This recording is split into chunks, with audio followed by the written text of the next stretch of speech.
kabar pemirsa Evarna TV? Kembali lagi saya Teresi Ginting menyapa Anda dalam program Dialog Spesial. Nah pemirsa, seperti biasanya episode-episode sebelumnya kita akan mendengar ataupun mendapatkan informasi dari narasumber-narasumber spesial dengan topik-topik yang spesial pastinya. Dan pemirsa, seperti yang kita ketahui bahwa beberapa bulan ke depan kita akan dihadapkan dengan pemilihan kepala daerah tiap-tiap provinsi yang ada di Sumatera Utara dan juga di Indonesia nih pemirsa, serentak. Nah, maka dari itu kita datangkan calon-calon dan di sebelah saya sudah ada seseorang yang mencalonkan sebagai calon bupati dari Kabupaten Batubara bersama Bapak Al Asari. Halo Bapak, apa kabar nih Bapak? Alhamdulillah sehat. Sehat ya. Ini kegiatannya sekarang ini ada apa nih Pak? Disebutkan sebagai apa nih? Kalau kita aktivitasnya sebagai guru ya. Sebagai guru? Sebagai guru di salah satu di Madrasah Aliyah Al-Jamiatul Wasliyah. Oke pemirsa, nah sebelum kita membahas lebih dalam lagi mengenai siapa sih sosok Bapak Al Asari ini, pertama sekali boleh dong Pak kita perkenalan siapa sih sosok Bapak Al Asari ini, mulai dari pendidikan dan juga profesi hingga saat ini. Ya. Baik, terima kasih Kak Tere. Assalamualaikum warahmatullahi wabarakatuh. Selamat siang pemirsa. Alhamdulillah hari ini rasa bangga kita berada di Evarna TV. Saya Haji Al Asari SAG MSI. Asal daripada Kecamatan Landeras Kabupaten Batubara yang insya Allah akan ikut dalam kontestasi pemilu kada 2024. Latar belakang kita sebagai seorang pendidik dan hari ini kita juga diamanahkan sebagai Ketua Pengurus Daerah Al-Jamiatul Wasliyah Kabupaten Batubara. Jadi periode 2021 sampai 2026. Nah tadi dari pembicaraan Bapak Al Asari ini ada mengatakan bahwa beliau merupakan putra daerah nih pemirsa. Berarti sangat mengetahui nih mengenai daerah yang beliau tinggali selama ini yaitu Batubara. Ya. Jadi Bapak bagaimana nih perkembangan di Kabupaten Batubara itu menurut Bapak sendiri? Ya. Kabupaten Batubara pasca pemekaran daripada Kabupaten Asahan yang berjalan lebih kurang 15 tahun ya.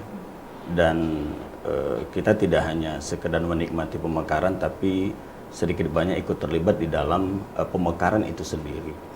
Nah, sesungguhnya apa yang menjadi cita-cita pemekaran itu, inilah menjadi kegundahan kita sebetulnya, bahwa dari 3 periode ke pemerintahan yang ada, kita melihat bahwa cita-cita pemekaran itu belum mencapai kepada apa yang menjadi cita-cita kita semua, terutama para pejuang-pejuang yang telah ikut serta di dalam memekarkan Kabupaten Batubara. Konsentrasi kita, karena kita latar belakang kita adalah pendidik, maka kita berbicara tentang pendidikan kita. Hari ini kita tahu bahwa level pendidikan yang ada di Kabupaten Batubara itu tingkatannya tidak memuaskan bagi kita. Kalau menurut daripada standar kelulusan yang ada, kita masih memiliki nilai yang sangat rendah dibanding daripada kabupaten kota yang lain. Bahkan tatkala kita komparasi dengan kabupaten kota yang hampir bersamaan lahirnya, justru mereka bisa lebih maju lagi pendidikannya dibanding daripada kita. Jadi kegundahan inilah sebetulnya yang menjadi bahagian yang mendorong kita untuk melakukan perubahan. Dan ditambah lagi kita kemarin sempat ikut bersama menyusun aturan-aturan daerah yang pertama sekali ketika kabupaten itu dimekarkan. Karena kita merupakan anggota DPRD pertama hasil daripada pengganti antar waktu dari Asahan kemudian ke Batubara. Ada rentang waktu 1,5 tahun kemarin itu, dan di situ kita melahirkan beberapa peraturan-peraturan daerah dalam rangka untuk menjalankan roda pemerintahan yang ada di Kabupaten Batubara. Nah, kemudian baru periode yang berikutnya kita ikut secara full 5 tahun, dan kita sangat berusaha untuk itu. Nah, persoalan yang mendasar itu tadi adalah memang sumber daya kita yang memang mesti harus senantiasa ditingkatkan. Alhamdulillah sumber daya kita sangat mumpuni untuk Kabupaten Batubara. Tinggal lagi ruang dan peluang yang mungkin perlu kita berikan kepada mereka untuk lebih bisa dapat berkiprah. Gagasan mereka sangat kita butuhkan, Sebab anak-anak batubara yang berada di luar Kabupaten Batubara yang berkiprah di lembaga-lembaga dan institusi-institusi yang ada di Jakarta itu merupakan para pemikir sebetulnya.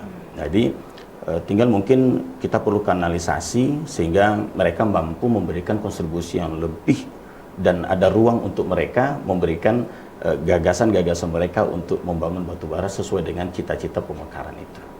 Seperti itu. Berarti Bapak Al-Asari sendiri ini mulai dari 2 periode nih Pak. Dari mulai pemekaran itu sendiri, berarti Bapak ikut dalam prosesnya nih. Dan lebih menyorotin di bagian pendidikannya. Berarti bisa dikatakan pendidikan di batubara sendiri belum merata nih Pak? Ya, pemerataan pendidikan itu sebetulnya di periode kedua batubara itu sudah, dan ada program bahkan sampai kepada program sekolah 12 tahun, artinya muncul di sana 1 kecamatan 1 SMK, dan itu memang terwujud, 1 kecamatan 1 SMK itu terwujud. Namun melihat daripada perjalanannya itu memang perlu mendapatkan support yang lebih dalam lagi dari pemerintah kabupaten agar perjalanannya itu tidak timpang dan kita akan mendapatkan output yang bisa lebih besar lagi tatkala anak-anak kita sudah keluar daripada sekolah tersebut. Jadi seperti yang Bapak katakan tadi bahwa sudah dibangun nih 1 sekolah untuk 1 kecamatan. Ya, boleh tahu nggak ini Pak? ya, SMK.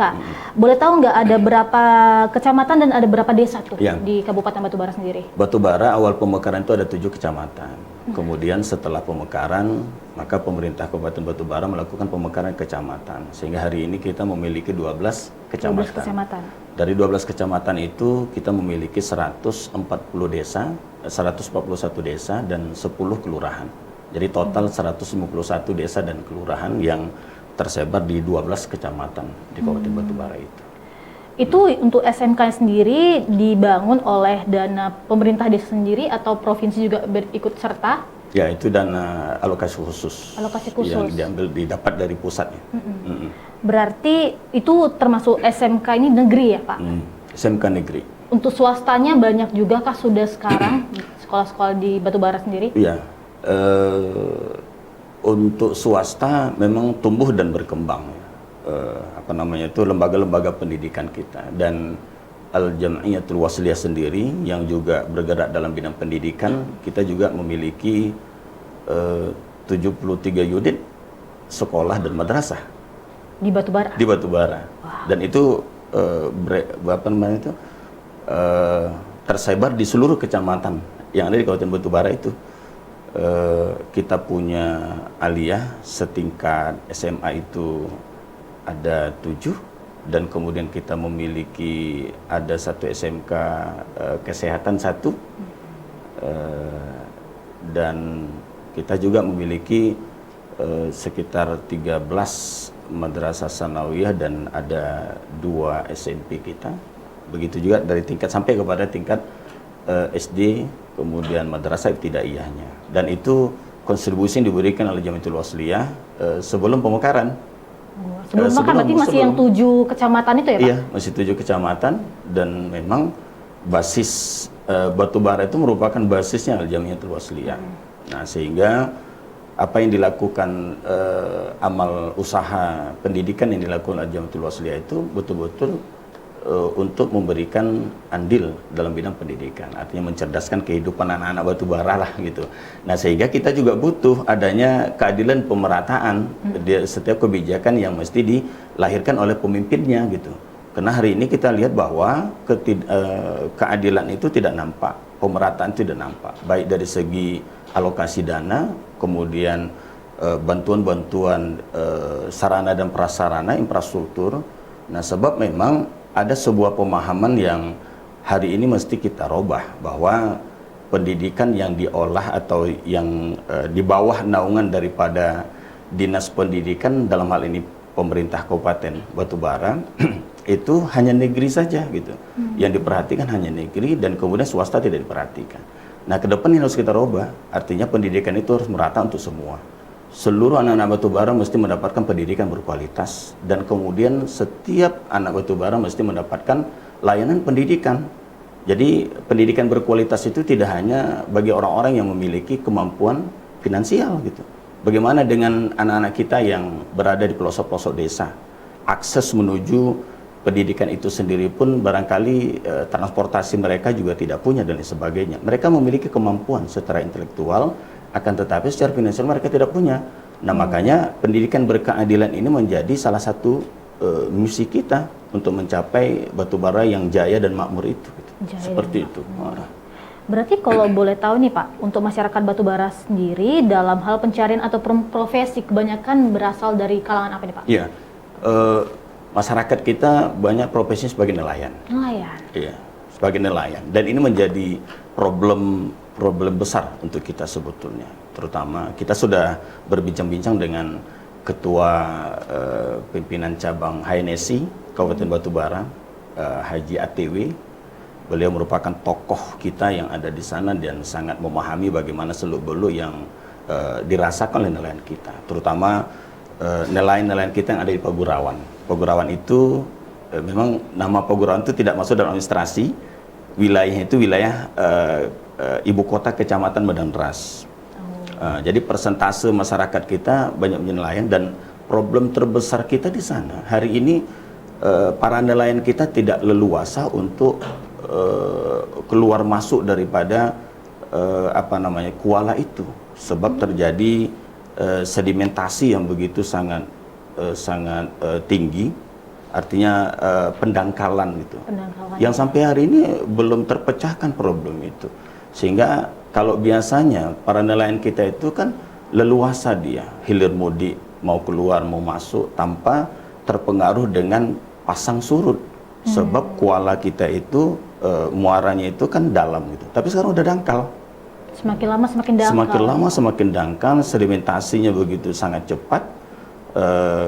Karena memang ada kendala di hulu, sebab lintasan air itu tidak lancar, sehingga pasir-pasir yang ada di sungai itu tidak terbawa langsung ke laut gitu. Menimbun jadi. Menimbun.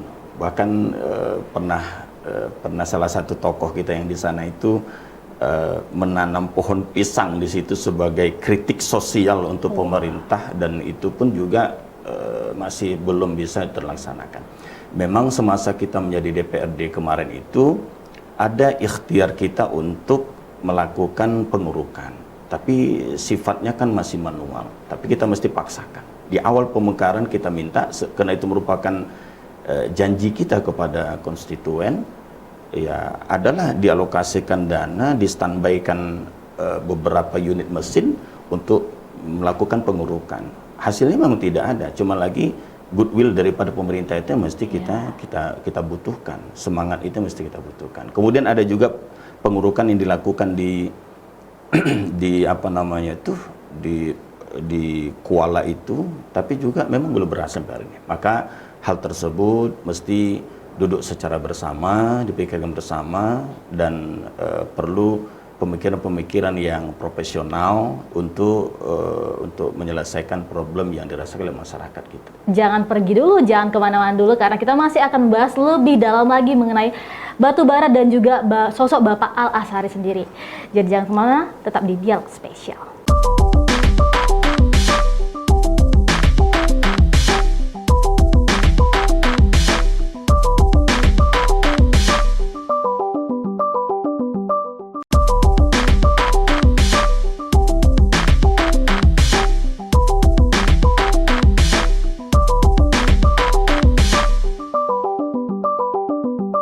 Kembali lagi bersama saya Terry Ginting, tentunya masih bersama Bapak Al Azhari dari calon Bupati Kabupaten Batubara nih pemirsa.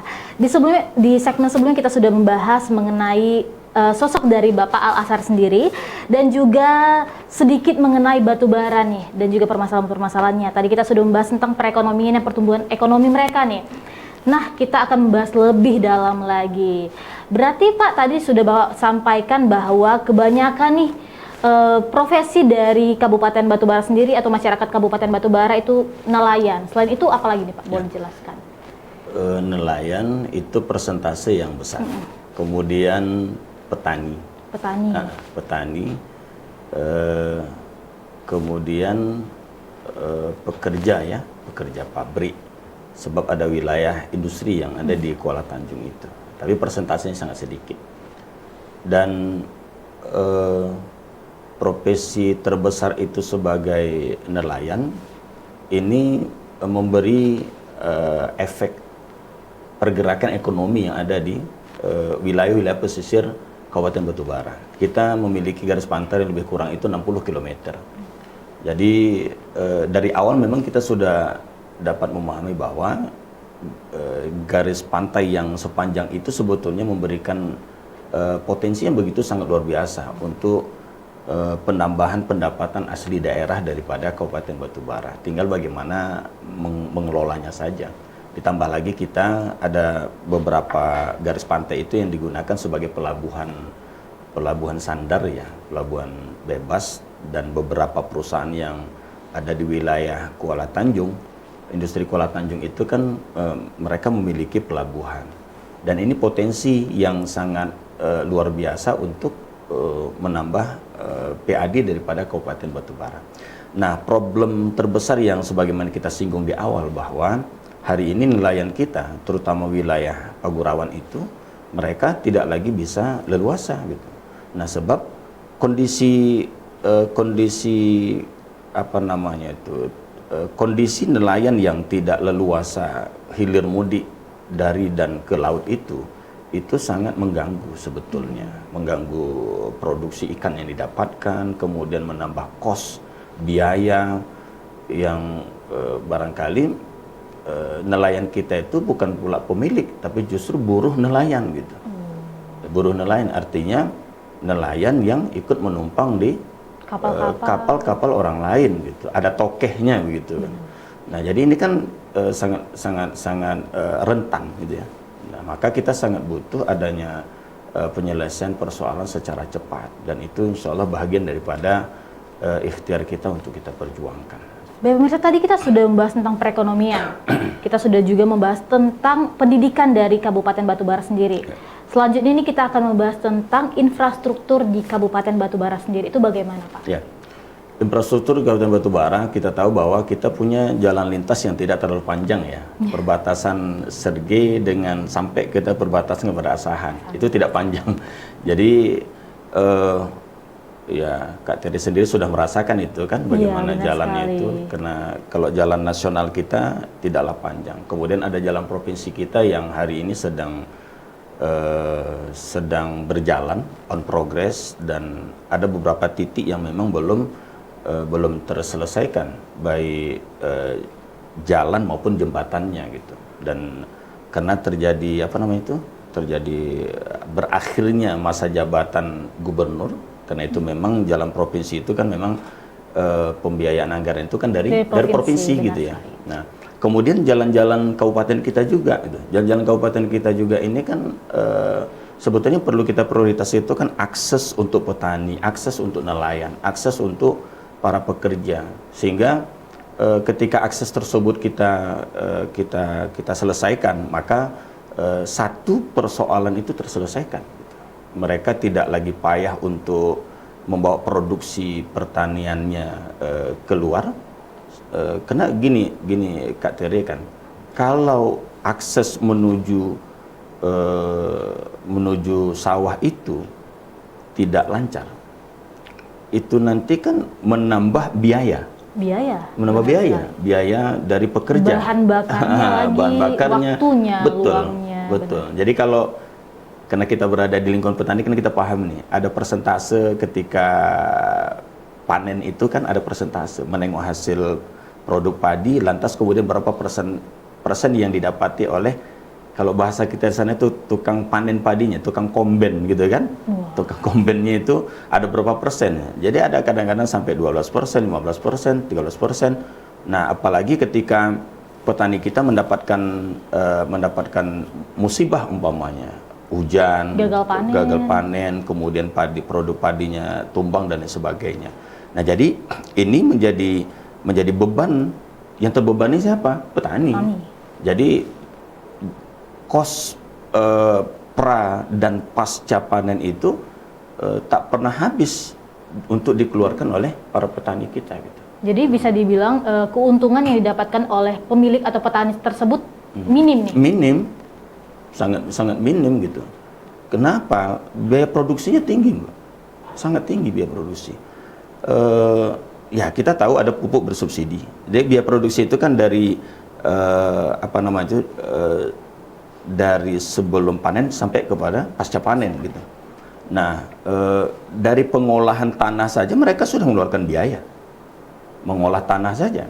Kemudian dari pembibitan sampai kepada menanam. Sampai pada hasilnya. Iya, progres kepada hasil itu ada beberapa tahapan lagi yang mesti mereka keluarkan biaya gitu. Seperti perawatannya gitu kan, beli pupuk dan sebagainya. Kita tahu hari ini pupuk kita mahal, udah mahal langka pula gitu. Nah ini jadi problem besar nih untuk problem besar bagi petani kita gitu kan. Nah produk pertanian kita itu surplus loh, Kak Terry, surplus untuk batu bara kita surplus. Nah, meskipun tidak terlalu disentuh lah gitu kan, dengan subsidi dan lain sebagainya. Nah, tapi kita kan perlu juga bahwa ada satu segmen masyarakat yang ikut membantu produktivitas daripada Kabupaten Batubara. Ini kan mesti kita perhatikan, diminta atau tidak diminta. Contoh, bagaimana supaya akses jalan? Mungkin kita lebih memperbanyak namanya jalan usaha tani, JUT, bukan seperti itu. Untuk apa jalan ini? Supaya mereka mudah untuk mengalokasikan hasil-hasil panennya. Hasil panennya. Kendaraan bisa langsung masuk untuk mengambil hasil panen gitu. Ya bayangkan kalau seandainya akses jalan tidak ada. Pekerja tani kita tuh tadi menggendong atau memikul padi yang beratnya itu 80 sampai 90 kg itu dibawa ke truk umpamanya. Itu kan jauh, dan itu ada tambahan biaya yang mesti dikeluarkan oleh petani kita. Nah, problem berikutnya ketika kita bincang-bincang dengan petani kita itu bahwa pupuk bersubsidi kita ini selain memang dia tidak memang ada RDKK namanya. RDKK dari siapa orang yang masuk dalam RDKK itu maka dia mendapatkan itu. Tapi dari segi kualitas, segi kualitas daripada pupuk itu juga mempengaruhi hasil. Mempengaruhi hasil gitu. Nah, ini sedih lah kita sebetulnya kalau bincang-bincang kita, dialog kita, dan memang kita tinggal di tengah-tengah masyarakat yang petani. Saban hari kalau kita habis sholat maghrib itu kan kumpul-kumpul tuh Kak Terry, minum-minum teh gitu kan. Ya fungsi kita mendengar aja gitu ya. Kita dengarkan apa yang dikatakan oleh petani-petani kita, bagaimana dengan hasil bagus. Bagaimana dengan harga juga bagus sekarang ini. Cuma lagi memang pembiayaannya itu tadi kadang-kadang tidak balance dengan apa yang didapatkan itu. Nah ini kan perlu jadi perhatian serius lah. Apalagi dalam pemerintahan nih harusnya sangat membantu nih. Masyarakat yang sangat-sangat membutuhkan, apalagi di bidang pertanian dan juga infrastruktur pastinya. Nah, pemirsa, kita akan membahas lagi nih bersama Bapak Alsari visi misi Bapak Alsari untuk maju menjadi calon ataupun kepala daerah di Kabupaten Batubara itu sendiri. Jadi jangan kemana-mana, tetap di Dialog Spesial.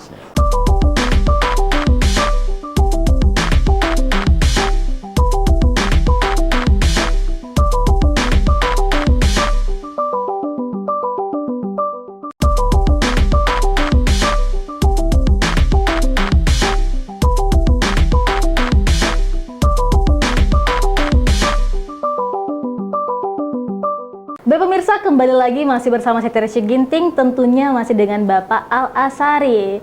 Nah pemirsa, kita lanjut lagi keseruan pembahasan kita mengenai Kabupaten Batubara dan juga sosok Bapak Al-Asari sendiri. Nah tadi kita sudah banyak sekali ya Pak membahas tentang perekonomian, pendidikan, infrastruktur yang ada di Kabupaten Batubara sendiri, dan juga masih hal-hal yang menjadi prihatin kita lah untuk Kabupaten Batubara sendiri.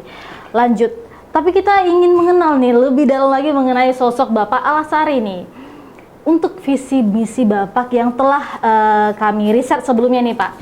Bapak ada mengatakan bahwa menjemput aspirasi atau perhatian dalam sektor pelabuhan juga Bapak. Kemarin ada bincang-bincang bersama nelayan nih ya Pak. Itu perhatian Bapak dalam hal sektor pelabuhan, dangkalnya kuala seperti yang udah tadi Bapak Alasari sendiri sebutkan, dan juga teritorial dari pelabuhan kuala tersebut ya. Dan juga ini kita akan bahas visinya untuk kejayaan dan kemakmuran batu bara. Boleh Bapak jelaskan? Baik, terima kasih Kak Tere. Jadi kita punya visi misi yang akan menghadirkan kejayaan dan kemakmuran untuk Kabupaten Batubara. Jayalah negerinya, makmurlah rakyatnya. Jadi ini sebuah optimisme. Dan bagaimana cara kita untuk mewujudkan visi dan misi itu, ini memang dibutuhkan keseriusan. Menjadi pemimpin itu kan memang harus melayani. Menjadi pemimpin itu harus siap untuk menderita. Sehingga dengan kondisi Kabupaten Batubara yang hari ini kita tahu bahwa perlu mendapatkan sentuhan yang lebih besar lagi, maka kejayaan dan kemakmuran ini bukan hanya menjadi sebuah cita-cita, tapi dibutuhkan keseriusan kita untuk mewujudkannya. Nah, apa yang melatar belakangi dan wujudnya tentang kejayaan, kita terinspirasi lah. Kalau kita di Muslim itu kan kita sering dengar azan ya Kak Tere kan. Ada kalimat yang begitu sangat menggetarkan gitu, hayya 'alal falah. Mari mencapai kemenangan atau mencapai kejayaan. Jadi konsep inilah yang mau kita hadirkan di Kabupaten Batubara, sehingga Batubara itu kita panggil setiap orang, ayo kita jayakan di kabupaten kita. Ayo, karena kita punya potensi yang begitu sangat luar biasa.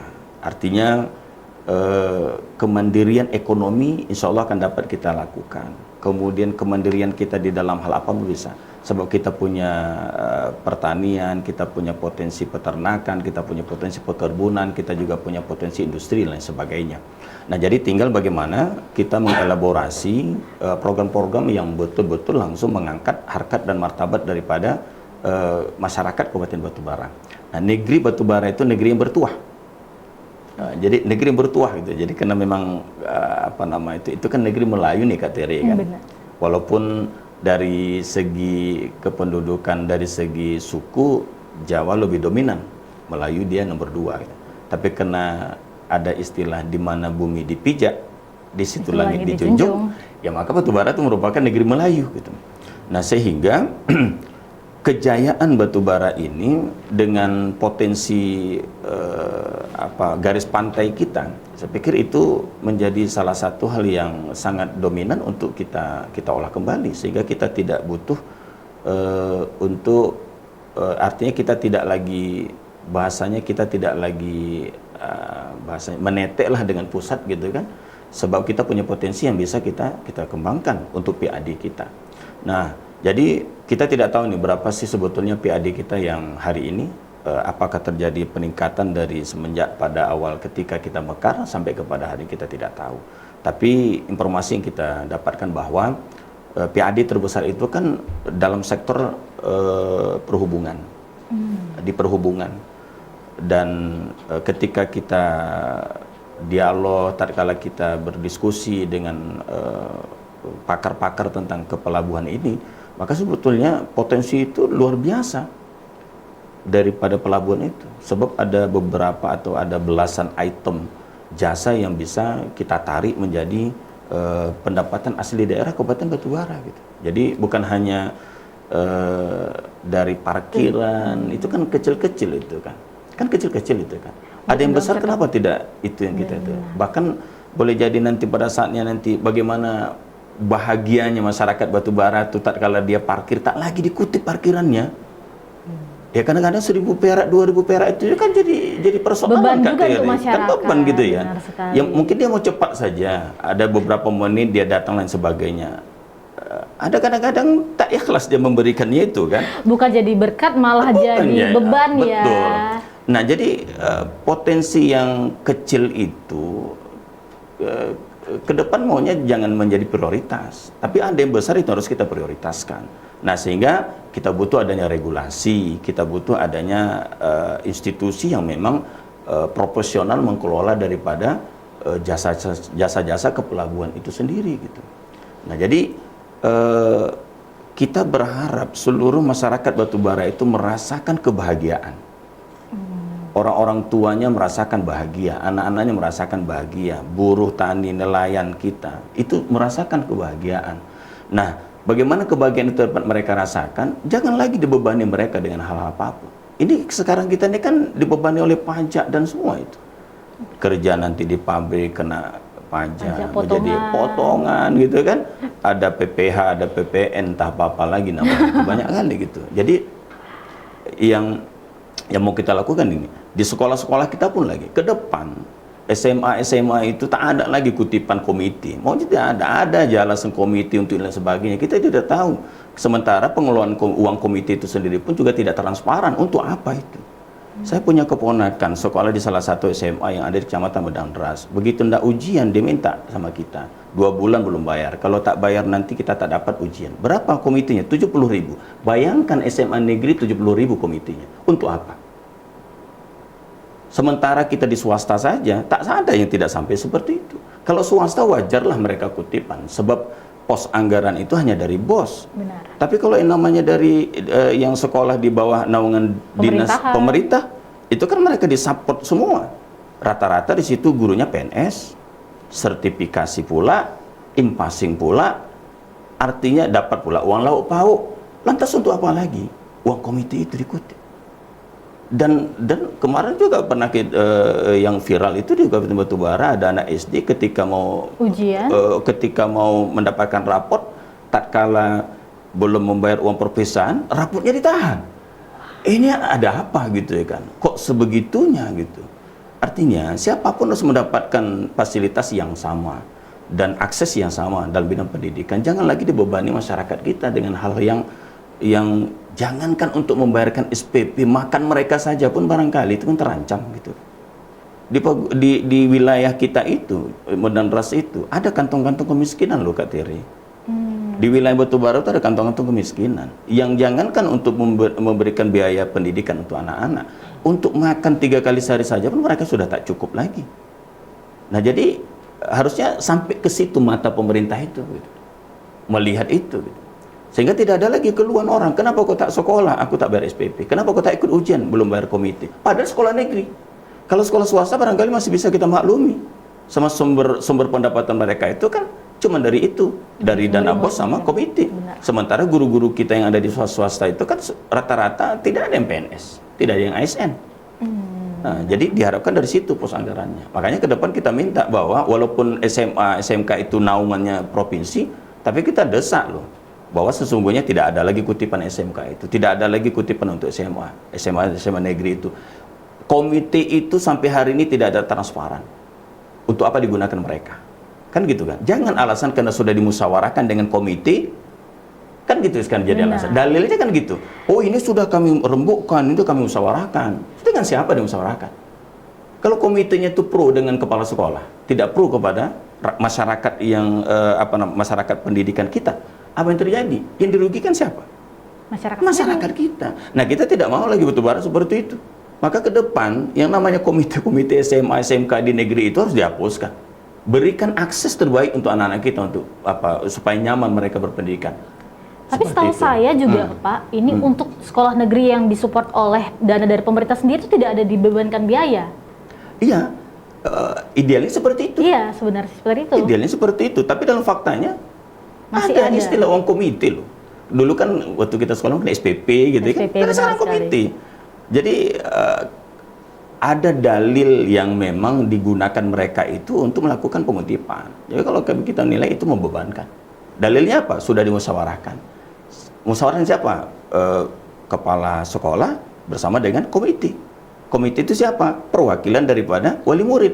Tapi terkadang komite kita bukan wakil wali murid. Anak-anak dia tidak ada sekolah di situ. Ya kan, coba kita cek sajalah kebenarannya gitu kan. Siapa yang bisa dibawa untuk kompromi, siapa yang bisa dibawa untuk bermusyawarah, siapa yang bisa menyauti aspirasi secara sepihak sekolah, itu diangkat sebagai komite. Berarti harus pemerintah sendiri harus melek lah dalam hal tersebut. Betul, ya. Apalagi Kak Teri. setiap daerah itu ada anggota-anggota DPRD yang dari perwakilan masyarakat sendiri yang Betul. diangkat. Harusnya mereka juga berkontribusi tuh dalam hal-hal yang bantuan atau pengaliran dana dari pemerintah sendiri. Wah, luar biasa sekali pemirsa pembahasan kita tentang Bapak Al Asari dan juga Kabupaten Batubara.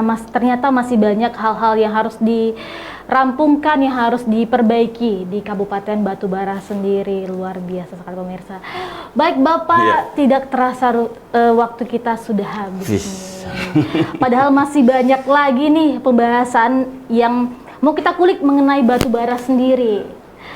Baik pemirsa, mungkin banyak sekali yang bisa kita dapati, juga visi misi dari Bapak Al Asari yang kedepannya kita doakan jika terpilih nantinya, amin, bakal akan membawa Kabupaten Batubara menjadi kemandirian ekonominya, pendidikan dan juga kesehatannya lebih maju lagi, lebih berkembang dan lebih maju. Amin. Baik Bapak, terima kasih banyak sudah hadir di dialog spesial pada hari ini. Sama-sama Kak Teri. Kami pun juga ucapkan terima kasih. Mungkin ada pesan-kesan yang ingin Bapak sampaikan kepada masyarakat dan penonton FRN TV tentunya. Baik, terima kasih Kak Teri bahwa ikhtiar kita untuk mencalonkan diri sebagai Bupati Kabupaten Batubara yang pertama adalah dalam rangka untuk membangkitkan tuah anak Batubara, bahwa kita memahami persoalan yang terjadi setiap inci tanah Batubara itu, dan ada kegundahan, dan kegundahan itulah yang menghantarkan kita untuk ikut terlibat di dalam kontestasi 2024. Mudah-mudahan ikhtiar kita untuk mendapatkan dukungan dari partai-partai politik insya Allah akan didapatkan, dan kami yakin dan percaya bahwa doa dan dukungan masyarakat itu sangat-sangat kita butuhkan. Jadi ke depan apa yang mau kita lakukan untuk Kabupaten Batubara sesuai dengan visi dan misi kita, Kabupaten Batubara yang jaya dan makmur, jayalah negerinya, makmurlah rakyatnya, insya Allah akan diwujudkan oleh Allah Subhanahu wa Ta'ala ketika kita bergandengan tangan dan bersama-sama untuk mewujudkannya. Terima kasih kami ucapkan kepada Evarina dan Kak Teri yang sudah luar biasa membuka semuanya ini kan. Mudah-mudahan ini menjadi bagian daripada kontribusi kita untuk membangun Kabupaten Batubara. Terima kasih. Baik pemirsa FRN TV, itulah dialog spesial kita bersama Bapak Al Asari, calon Bupati Kabupaten Batubara. Ikuti terus dialog spesial dengan episode-episode menarik lainnya dengan narasumber menarik lainnya. Saya Teri Siginting dan Bapak Al Asari pamit dari hadapan Anda. Sampai jumpa.